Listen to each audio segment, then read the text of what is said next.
Programação. Hoje eu vou falar de Python. Meu nome é Will e é isso aí. Bom, primeiramente a história do Python. Qual que é a história do Python? Tem um cara que chama Von Rossum que morava na Holanda em 1989. E ele criou isso daí só por hobby. O cara tá lá sem fazer nada, falou, vou fazer uma linguagem de programação simples. O cara foi lá e fez. E como ele a linguagem Python, ela chama Python porque esse cara ele era fã de um programa de TV que passava lá, que era Monty Python Flying Circles. E o cara colocou Python e hoje é Python por causa disso. O cara era fã e colocou. A linguagem Python ela é geralmente usada para aplicações web, desenvolvimento de software, ciência de dados, machine learning. Eu mesmo usei ela uma vez na criação do jogo. Tem um software que chama RampI, é bem legalzinho brincar, tem uma comunidade ativa desse jogo que posta o código, alguns códigos para você ir lá e depois modificar numa plataforma onde a galera compartilha seus jogos. É bem interessante para dar uma brincada com Python. Eu usei uma vez só, quando eu era mais novo, o RampI. Ele, se eu não me engano, foi criado um jogo também chamado Doki Doki. É bem legalzinho, é mais para esse tipo de jogo, telenóvel, bem interessante. Quais são as ideias que é mais usada para o Python hoje em dia? Bom, primeiro a gente tem o PyCharm, que ela é usada para aplicações pequenas, mas também é usada para grandes aplicações. Porém, essas grandes aplicações é, é pago. Então você tem que pagar para usar uma versão do PyCharm. E tem a Idle, que ela é para desenvolvimento e aprendizagem mais do Python. É interessante também. Em terceiro a gente tem a Spider. A Spider ela é usada bastante, mais usada para as pessoas que são cientistas de dados e analista de dados. Então para quem tá na área é interessante.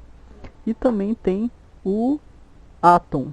A Atom ela foi feita pelo GitHub e ela tem uma facilidade com essa interação da Atom, da IDE Atom, com o GitHub. Esses são os frameworks também mais utilizados do Python. Primeiro a gente tem o Django para desenvolvimento web de larga escala.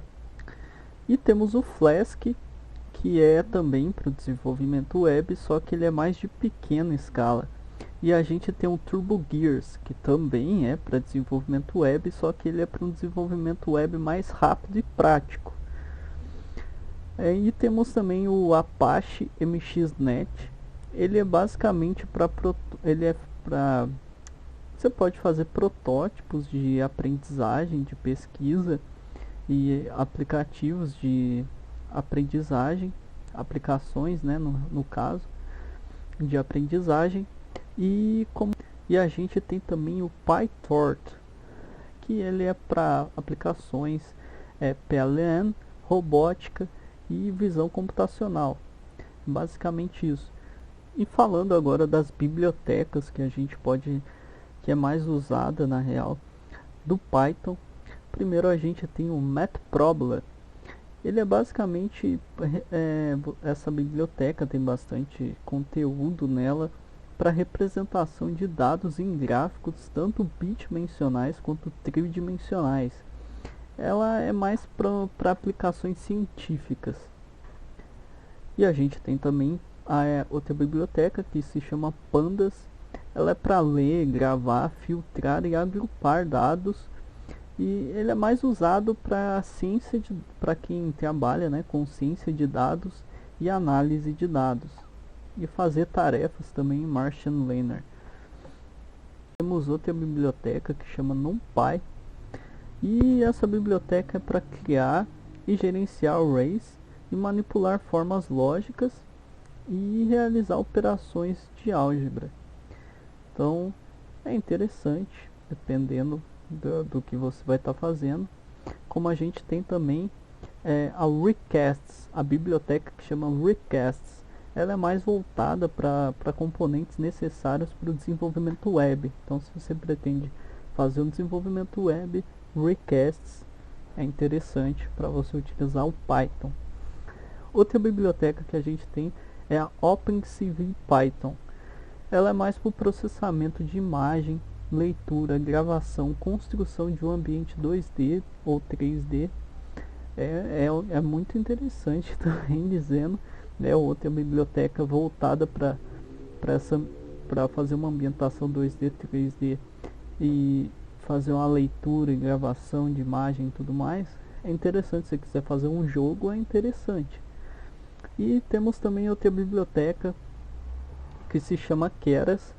Ela é mais voltada para redes neurais, então mexer com Machine Learning também é uma biblioteca interessante. Novamente, todas as bibliotecas são interessantes, só depende do que para que você vai usar. Lembrando que essas são, eu peguei algumas bibliotecas que são mais utilizadas. E outra coisa, como uma dica, que quando você for pegar uma linguagem de programação, você olhar os frameworks, o qual dá para você usar, olhar os frameworks e as bibliotecas, e para facilitar o seu desenvolvimento, você analisar cada um. Como assim?